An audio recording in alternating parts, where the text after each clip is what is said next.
নমস্কার বন্ধুরা, গরম মশলায় আপনাদের সকলকে স্বাগত। চলুন দেখে নেওয়া যাক আজকে আপনাদের জন্য কি রেসিপি নিয়ে এসেছি।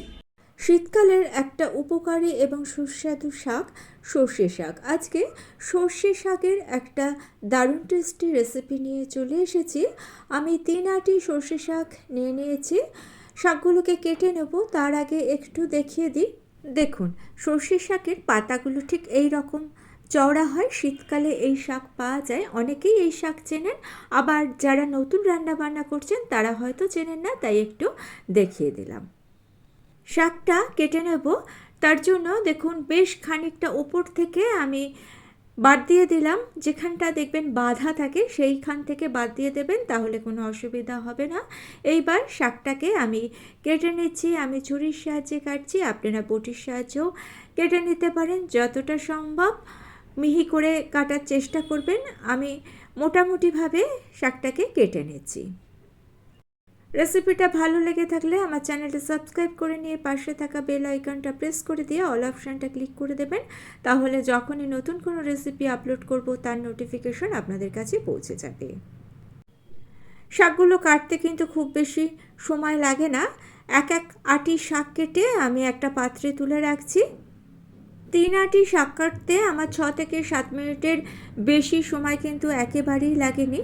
আর শাকটা দেখে হয়তো মনে হচ্ছে অনেকটা, রান্না করার পর এই শাকটা একেবারেই অনেকটা কমে যাবে। তবে অবশ্যই আপনারা নিজেদের প্রয়োজন অনুসারে শাকটা নিয়ে নেবেন। গরম ভাতে এই শাকটা খেতে কিন্তু বেশ ভালোই লাগে। তাহলে চলুন আমরা রান্নাটা শুরু করে নিই। তার আগে শাকটাকে একটু ম্যারিনেট করে নিচ্ছি। শাকগুলোকে কেটে নিয়ে প্রথমে ভালো করে আমি ধুয়ে নিয়েছি। ধুয়ে নিয়ে এর মধ্যে দিয়ে দিচ্ছি স্বাদ অনুযায়ী লবণ। হাফ চামচের থেকে একটু কম লবণ দিলাম। লবণটা দিয়ে শাকের সঙ্গে খুব ভালো করে মাখিয়ে নিচ্ছি। লবণ দিয়ে শাকটাকে মেখে নিয়ে আমি আধ ঘন্টা মতো রেখে দেব। তবে আপনাদের হাতে যদি সময় কম থাকে 10-12 মিনিট রেখে দিলেও হবে, আবার না রাখলেও হবে। তবে যদি রেখে দেন তাহলে কিন্তু শাকটা রান্না করতে খুব কম সময় লাগবে। দেখুন, লবণ দিয়ে মাখার ফলে শাক থেকে কতটা জল বেরিয়েছে। জলটা কিন্তু কখনোই ফেলে দেবেন না, কারণ শাকের মধ্যে প্রচুর পরিমাণে ভিটামিন এবং মিনারেল থাকে। জলটা ফেলে দিলে সব ভিটামিন কিন্তু চলে যাবে। গ্যাসে একটা কড়া বসিয়ে এর মধ্যে 2 থেকে 3 চামচ সর্ষের তেল দিয়ে তেলটাকে গরম করে নিয়ে গ্যাসের ফ্লেমটাকে লো করে দিয়ে এর মধ্যে দিয়ে দিলাম কিছুটা বিউলির ডালের বড়ি। বড়িটাকে হালকা লাল করে ভেজে নিচ্ছি। কড়া লাল করে ভাজবেন না, কড়া লাল করে ভেজে নিলে বড়িটা তুলে নেওয়ার পর বড়িটা কিন্তু পুড়ে পুড়ে যাবে। ওই একই তেলে দিয়ে দিচ্ছি হাফ চামচের থেকে একটু কম গোটা সর্ষে আর একটা শুকনো লঙ্কাকে মাঝখান থেকে ভাগ করে দিয়ে দিলাম। লো ফ্লেমে 10-12 সেকেন্ড ফোড়নটাকে ভেজে নিয়ে এইবার ম্যারিনেট করা শাকটাকে দিয়ে দিলাম। যেহেতু আগে থেকে লবণ মাখিয়ে রেখেছিলাম তাই আলাদা করে এখন আর লবণ দিচ্ছি না। ভালো করে নেড়ে চেড়ে নিচ্ছি। দেখুন, শাকটা দেওয়ার 2-3 মিনিটের মধ্যে কিন্তু প্রচুর পরিমাণে জল বেরিয়ে গেছে। কড়াইয়ের ঢাকনাটা বন্ধ করে দিচ্ছি 10-12 মিনিটের জন্য। মিডিয়াম ফ্লেমে 10-12 মিনিট রান্না করে নিয়ে কড়াইয়ের ঢাকনা খুলে দিয়েছি। দেখুন এখনও কতটা জল আছে। মিডিয়াম ফ্লেমে রান্না করতে করতে এই জলটাকে শুকিয়ে নিতে হবে, আর এই জলে কিন্তু শাকটা সেদ্ধ হবে। তাই আরও 5-7 মিনিটের জন্য কড়াইটাকে ঢেকে দিলাম। মিডিয়াম ফ্লেমে 5-7 মিনিট রান্না করে নিয়েছি।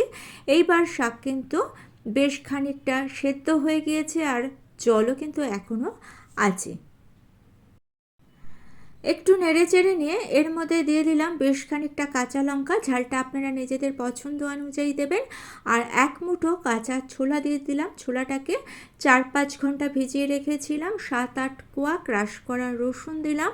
যদি আপনারা পুরোটাই নিরামিষ করতে চান সেক্ষেত্রে রসুনটাকে অ্যাভয়েড করে যাবেন। মিডিয়াম ফ্লেমে সমস্ত কিছুকে ভালো করে নেড়ে চেড়ে শাকটাকে আমি 5-6 মিনিটের জন্য ঢেকে দিচ্ছি। অনেকটাই সেদ্ধ হয়ে গিয়েছে, তাই বেশি সময় আর ঢেকে রান্না করছি না। 5-6 মিনিট পর কড়াইয়ের ঢাকনা খুলে দিয়েছি। এখন শাক কিন্তু ভালো মতো সেদ্ধ হয়ে এসেছে। এইবার এর মধ্যে ভেজে রাখা বড়িটা আমি দিয়ে দিলাম।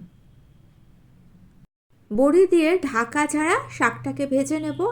আর এখন গ্যাসের ফ্লেমটা কিন্তু আমি হাই করে দিচ্ছি। ইচ্ছে হলে আপনারা এই পর্যায়ে একটু চিনি দিয়ে দিতে পারেন, তবে আমি চিনি সবসময় দিই না, এই শাকেও চিনিটা দিচ্ছি না। একটু জাল জাল হলেই এইসব শাকগুলো খেতে ভালো হয়। সামান্য সামান্য জলভাব যেহেতু শাকের মধ্যে রয়ে গিয়েছে, তাই হাই ফ্লেমে শাকটাকে রান্না করে নিচ্ছি। হাই ফ্লেমে রান্না করে নিয়ে এর মধ্যে দিয়ে দিলাম সামান্য একটু পোস্ত। ভালো করে নেড়ে চেড়ে মিশিয়ে নিয়ে গ্যাসের ফ্লেমটা অফ করে দিলাম। আমাদের সর্ষে শাক পরিবেশনের জন্য একেবারে রেডি। এই শীতে অবশ্যই সর্ষে শাক এইরকমভাবে খেয়ে দেখতে পারেন, আশা করছি ভালো লাগবে। ভালো লেগে থাকলে আবারও একটু মনে করে দিয়ে চ্যানেলটা সাবস্ক্রাইব করে নিয়ে পাশে থাকা বেল আইকনটা প্রেস করে দিয়ে অল অপশানটা ক্লিক করে দেবেন। তাহলে আজকে এই পর্যন্ত। ভালো থাকবেন, সুস্থ থাকবেন।